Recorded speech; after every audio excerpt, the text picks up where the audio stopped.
ये जज का फैसला नहीं है, ये डफर्स का फैसला है। और लिखते लिखते भी 25 दिन लगा दिए हैं जनाब स्पीकर उन्होंने। Black day in the history of Pakistan, इसको हमेशा याद रखा जाएगा। जनाब स्पीकर, ये सजा नहीं है, ये एक मजाक है। टेक्निकल तरीके से इस मुल्क को तबाह किया जा रहा है। 26वीं आर्मी तरमीम के तहत पाकिस्तान की अदलिया को कॉम्प्रोमाइज किया गया है। एक स्पेशलाइज्ड कॉम्प्रोमाइज जजेस का एक बेंच बनाया गया है इस मुल्क में। जनाब स्पीकर, ये बात मैं तब कर रहा हूं कि जब सीनियर जुडिशरी में ये हालात होंगे तो उसका असर जूनियर जुडिशरी में भी पड़ता है। लेकिन ये बात आज मैं यहां क्लियर करना चाहता हूं, ये 14 साल क्या, ये 100 साल की कैद दे दें, इमरान खान डील के थ्रू जेल से बाहर नहीं आएगा। इसी अदलिया में पाकिस्तान की अदलिया में गैरतमंद और गयूर लोग भी बैठे हुए हैं। इसी अदलिया के थ्रू, इन्हीं अदालतों के थ्रू इन केसेस को खत्म करवा के इंशाअल्लाह ताला इमरान खान जेल से बाहर आएगा। जनाब स्पीकर, आज से 1.5 साल पहले सुन रहे थे 25 अरब ए मुल्क देगा डॉलर, 25 अरब डॉलर देगा बी मुल्क, और 25 अरब डॉलर देगा सी मुल्क, और 25 अरब डॉलर देगा डी मुल्क। और जनाब स्पीकर, 25 अरब छोड़ें, जिस मुल्क में कानून और इंसाफ के ये हालात हों वहां 25 रुपए भी कोई नहीं लगाता। अरब तो छोड़ दें, वो SIFC कौन लीड कर रहा है उसको, वो किधर है वो डॉलर? मुल्क डूब रहा है, गरीब भूख से मर रहा है। जनाब स्पीकर, रोज अखबार में पढ़ते हैं जी इन्फ्लेशन नीचे आ गई है, महंगाई कम हो गई है। मेरे ऑपोजिशन के भाई भी इसके बाद तकरीर करेंगे, मुझे एक जगह पे बता दें जहां पे महंगाई कम हुई हो, कोई लोगों की तकालीफ का कोई अजाला हुआ हो। जनाब स्पीकर, और specifically I want to talk to the international human rights organizations throughout the world to take notice of this decision. I am talking to all the international powers, the United States of America, the British government, the Canadian government, the governments who proclaim that they are champions of democracy in this world. What is happening in Pakistan? The most influential leader in the country, a leader who is the head of the 9th largest party in the world.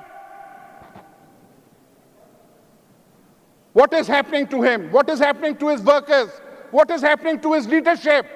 Thousands of our workers are behind bars, Janaab Speaker. Where are those champions of democracy? We don't see them. I hope they take notice of this situation and act accordingly. और जनाब speaker, ये जज का फैसला नहीं है, ये duffers का फैसला है। और लिखते लिखते भी 25 दिन लगा दिए हैं जनाब स्पीकर उन्होंने, लिखते लिखते भी 25 दिन लगा दिए हैं। और जनाब स्पीकर, हालात तब्दील हो जाते हैं। जो सूरज चढ़ता है वो गरूब भी होता है, जब गरूब होता है फिर अगले दिन सूरज फिर से चढ़ जाता है। स्वीप किया है इमरान खान ने इस मुल्क में, इस इलेक्शन में स्वीप किया है। मुझे तो समझ नहीं आती वो जो लोग फॉर्म 47 वाले जो अपनी कुर्सियों पे इख्तिदार ये हॉल्स में बैठते हैं, किधर कोई शर्म है, कोई हया है? 2-3 लोगों का मैंने सुना जिनको ऑफर हुआ, उन्होंने कहा यार हमने फॉर्म 47 में नहीं आना। हमने इन असेंबलियों में नहीं बैठना है, इसके ऊपर हम हारे हुए ही ठीक है। और क्या है इस फेडरल गवर्नमेंट के पास, क्या ताकत है जनाब स्पीकर? इनके आप हालात देख लें, इनके स्वाय बूट पॉलिश करने की इनके पास कोई ताकत नहीं है जनाब स्पीकर। मुल्क का ख्याल करें, जिन लोगों के पास ताकत है इस मुल्क में, रहम करो इस मुल्क पे, रहम करो इस मुल्क की आवाम पे।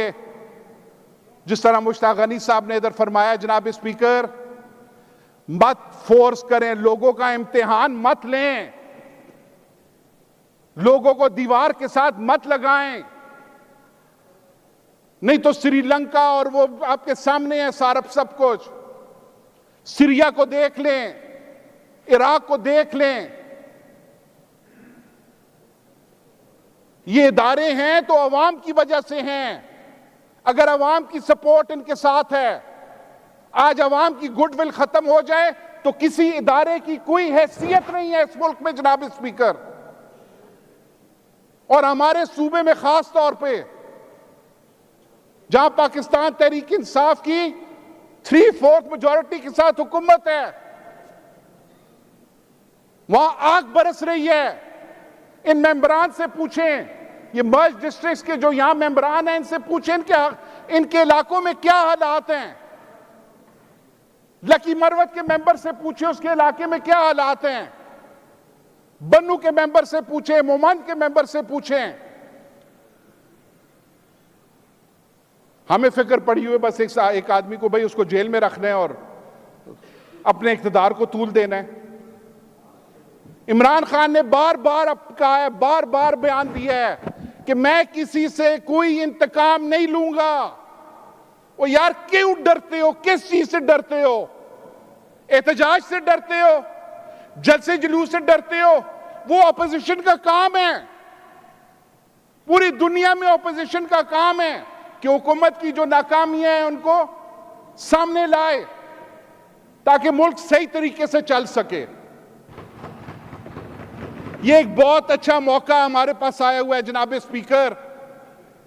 इस वक्त वफाक में बैठ के मुज़ाकरात हो रहे हैं, उसका फायदा उठाएं।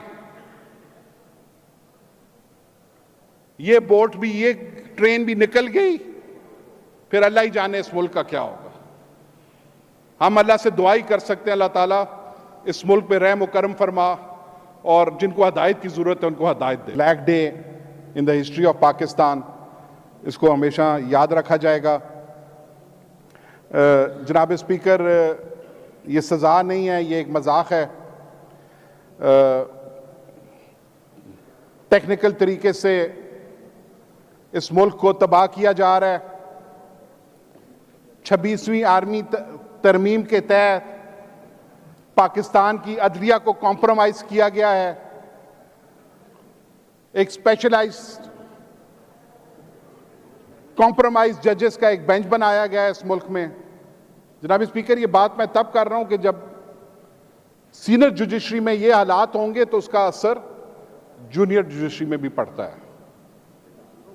लेकिन ये बात आज मैं यहां क्लियर करना चाहता हूं, ये 14 साल क्या, ये 100 साल की कैद दे दें, इमरान खान डील के थ्रू जेल से बाहर नहीं आएगा।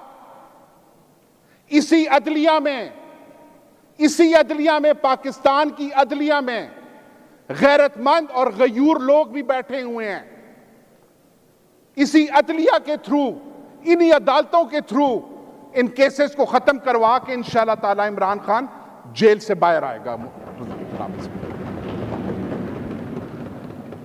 जनाब स्पीकर, आज से 1.5 साल पहले सुन रहे थे 25 अरब ए मुल्क देगा डॉलर, 25 अरब डॉलर देगा बी मुल्क और 25 अरब डॉलर देगा सी मुल्क और 25 अरब डॉलर देगा डी मुल्क। और जनाब स्पीकर, 25 अरब छोड़ें, जिस मुल्क में कानून और इंसाफ के ये हालात हों वहां 25 रुपए भी कोई नहीं लगाता।